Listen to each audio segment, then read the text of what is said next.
He's never been a barrel hitter. He's always been really honest. It was just kind of like the first time I tried something which was really stupid, but you're either a hero or a zero when you try something new, and sometimes we just have to, because what we want is to be constantly improving if there's things to improve on.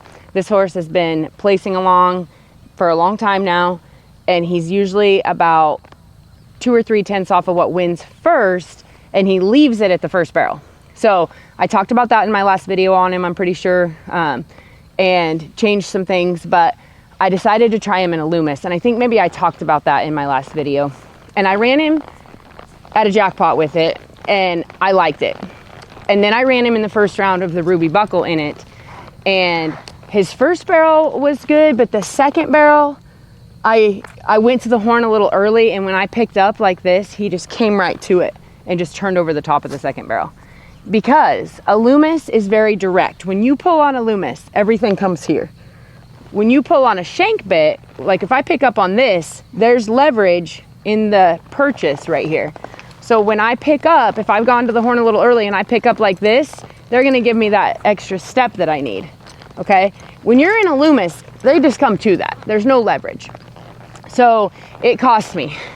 The next round, I put his bit that he's made every run in all year pretty much, that he's won $100,000 in, back on him, and he placed in the round. So, you know, that was a little disappointing. I was kind of mad at myself, but honestly, there's nothing we can do about it. It either works or it doesn't, and we're always just trying to be a little better. So that's what I did. So then, before the Breeders' Challenge, I really changed my first barrel, how I worked him around the first barrel, and I really focused on pushing the shoulder around the turn instead of asking him.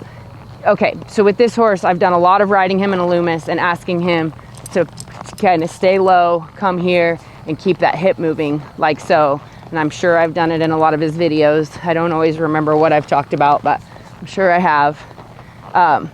And so instead of doing that at the first barrel especially, this is Jiggy, in case you guys haven't met him yet. Jigs, get out of here. But instead of doing that at the first barrel, I kind of kept him more square and almost pushed the shoulder around, which I'll get into in a little bit. So that's what I changed.